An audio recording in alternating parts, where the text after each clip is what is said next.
Hello दोस्तों, कैसे हो आप सब। आज हम लोग जानेंगे, चूँकि आज 21 फरवरी है और 21 फरवरी को सूर्यकांत त्रिपाठी निराला जी की जयंती मनाई जाती है। तो आज हम लोग उन्हीं के बारे में चर्चा करेंगे कि सूर्यकांत त्रिपाठी निराला जी का जीवन परिचय क्या है, उनकी भाषा शैली क्या है, उनकी रचनाएं क्या है और उनका साहित्यिक परिचय क्या है, सब डिटेल में जानेंगे दोस्तों। तो चलिए देखते हैं और जानते हैं। देखिए, सूर्यकांत त्रिपाठी निराला जी का साहित्य संसार बहुत विस्तृत रूप से है और वे गद्य और पद्य दोनों ही विधाओं में अद्भुत रचना किए हुए हैं। और आज हम उनके बारे में खूब डिटेल में चर्चा करेंगे दोस्तों। तो चलिए देखते हैं उनके जन्म के बारे में, जीवन परिचय। तो सूर्यकांत त्रिपाठी निराला का जन्म 1899 ईस्वी में बंगाल के मोदनीपुर जिले के महिसादल राज्य में हुआ था। इनके पिता पंडित राम सहाय त्रिपाठी महिसादल राज्य के कर्मचारी थे। तो दोस्तों, इनका जो जन्म हुआ था वो बंगाल में हुआ था और इनके जो पिता थे राम सहाय त्रिपाठी, वो महिसादल राज्य के कर्मचारी थे। तो देखिए आगे बताते हैं दोस्तों। 3 वर्ष की आयु में ही निराला की माता का देहांत हो गया था। देखिए, बहुत दुखद घटना है दोस्तों। 3 ही वर्ष की अवस्था में जब ये थे तभी इनकी माता का देहांत हो गया। तो बड़ी ही कठिनाइयों से इनका जीवन बीता है। बंगाल में रहते हुए इन्होंने अनेक भाषाओं का गहन अध्ययन किया, जैसे कि संस्कृत हो गया, बांग्ला, संगीत और दर्शन शास्त्र। ठीक है दोस्तों, आगे देखते हैं। आगे 14 वर्ष की आयु में उनका विवाह हो जाता है दोस्तों। और जिस स्त्री से उनका विवाह होता है उस स्त्री का नाम मनोहरा देवी है। और लेकिन जो इनका विवाह होता है दोस्तों, तो इनकी जो पारिवारिक जीवन है वो सुखमय नहीं हो पाता है।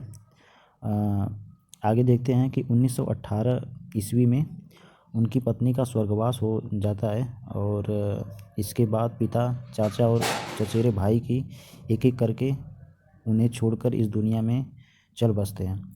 देखिए दोस्तों, सच में इनका जीवन बहुत ही दुखद हुआ है। तो जब ये 14 वर्ष की आयु में होते हैं दोस्तों, तो इनकी शादी हो जाती है और जब एक तरीके से 1918 ईस्वी में इनकी पत्नी का स्वर्गवास हो जाता है। जब ये मात्र बहुत ज़्यादा इनकी एज नहीं होती है तभी इनकी पत्नी का स्वर्गवास हो जाता है। इसके बाद इनके पिता मरते हैं, फिर चाचा मरते हैं, फिर चचेरे भाई। एक तरीके से मान लीजिए दोस्तों कि इनके ऊपर दुखों का पहाड़ टूट पड़ा है। तो आगे देखते हैं। उनकी प्रिय पुत्री सरोज की मृत्यु ने तो उनके हृदय को के टुकड़े टुकड़े कर डाले। जब उनकी प्रिय पुत्री सरोज की जब मृत्यु होती है तब यह दोस्तों यह बहुत दुखी होते हैं। इस प्रकार निराला जीवन भर परिस्थितियों से संघर्ष करते हुए 15 अगस्त 1961 को इनका भी स्वर्गवास हो जाता है। तो इनका जीवन बहुत ही दुखमय है। तो चलिए इनके हम साहित्यिक परिचय और रचनाओं के बारे में कुछ चर्चा करते हैं। तो निराला का जो रचना है वो संसार में बहुत ही विस्तृत रूप से है। उन्होंने गद्य और पद्य दोनों में विधाएं लिखी हैं, जैसा कि मैंने अभी आपको बताया है। उनकी रचनाएं निराला रचनावली के 8 खंडों में प्रकाशित हुआ है। निराला अपनी कुछ कविताओं के कारण बहुत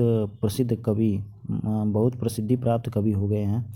और राम की शक्ति पूजा और तुलसीदास उनकी प्रबंधात्मक कविताएं हैं। जो राम की शक्ति है और तुलसीदास इनकी प्रधानात्मक, एक तरीके से इनकी सबसे अनोखी कविताएं हैं जिनका साहित्य में महत्वपूर्ण स्थान है। सरोज स्मृति हिंदी की अकेली कविता है जो किसी पिता ने अपनी पुत्री की मृत्यु पर लिखी। तो जो इनकी सरोज स्मृति है, सरोज चूँकि इनकी पुत्री का नाम था, उन्हीं के नाम पर इन्होंने सरोज स्मृति एक ऐसी कविता लिखा है जो अपनी बेटी की मृत्यु पर उन्होंने सब कुछ इसके बारे में खूब बढ़िया तरीके से लिखा है। तो आगे देखते हैं।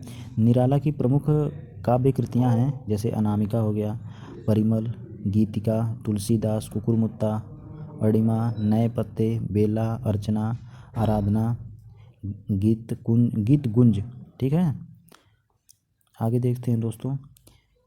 इन ग्रंथों में अनेक ऐसी कविताएं हैं जो निराला को जन कवि बना देती हैं तथा जिनको लोगों ने अपने कंठ में स्थान दिया है। देखिए, इनकी कई कविताएं ऐसी हैं दोस्तों कि जो लोगों को बहुत ही प्रभावित करती हैं लोग उन्हें याद करने पर मजबूर हो जाते हैं।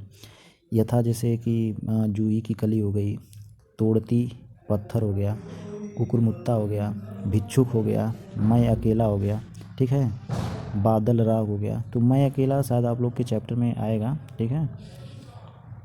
अब इनकी देखिए दोस्तों भाषा शैली क्या है। तो भाषा शैली काव्य की पुरानी परंपराओं को त्याग कर काव्य शिल्प के स्तर पर भी विद्रोही तेवर अपनाते हुए निराला जी ने काव्य शैली को नई दिशा प्रदान करते हैं। और उनके काव्य में भाषा का कसाव, शब्दों की मितव्ययिता एवं अर्थ की प्रधानता है। संस्कृत निष्ठ तत्सम शब्दों के साथ ही संधि समास युक्त शब्दों का भी प्रयोग निराला जी ने खूब अपने अनोखे अंदाज में किया है। तो आशा करता हूँ दोस्तों ये अभी आप लोग खूब अच्छी तरीके से समझ रहे होंगे। तो आगे देखते हैं दोस्तों इनका छंद विधान क्या क्या है। तो जो छंद विधान है वो काव्य से युक्त है। इनको जैसे छंद काव्य के प्रवर्तक ये एक तरीके से माने जाते हैं, ठीक है। ये छंद मुक्त काव्य प्रवर्तक भी आप इस तरीके से बोल सकते हैं कि इनको छंद मुक्त काव्य प्रवर्तक भी माना जाता है, जिन्होंने ही सर्वप्रथम कविता को छंदों में बंधन से मुक्त करने का साहस किया। ये दोस्तों ऐसे थे जो कविताओं को छंदों में व्यक्त करते थे। यद्यपि उन्होंने छंदबद्ध कविताएं भी लिखी हैं। उर्दू में प्रचलित छंदों का प्रयोग निराला जी ने हिंदी में गज़लों की रचना भी की है। देखिए उर्दू में भी तो ये छंदों का प्रयोग हुआ ही है और ये हिंदी में गज़लों का भी इन्होंने रचना खूब अच्छी तरीके से किया है।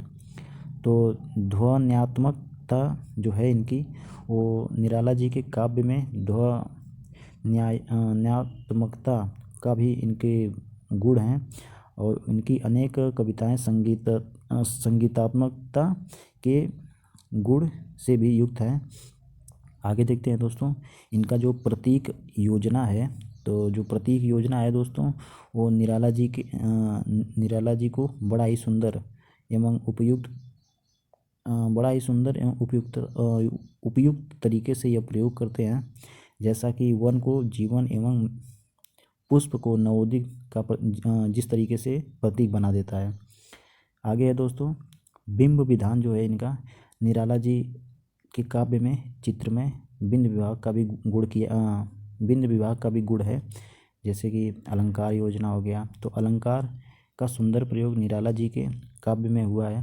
देखिए ये अलंकार का भी खूब अच्छी तरीके से प्रयोग अपने काव्यों में इन्होंने किया है। जिस प्रकार के से जैसे देख सकते हैं अनुप्रास अलंकार हो गया, गीत गाने दो, लोगों को नत नयनों से रति रूप रंग आदि, ठीक है। तो आशा करता हूँ दोस्तों इनके जीवन परिचय के बारे में आप अच्छी तरीके से समझे होंगे। तो आज इनकी जयंती भी है, चूँकि आज 21 फरवरी है दोस्तों और 21 फरवरी को इनकी जयंती मनाई जाती है, ठीक है। तो नेक्स्ट वीडियो में मिलते हैं कुछ नई बातों के साथ। तब तक के लिए धन्यवाद दोस्तों।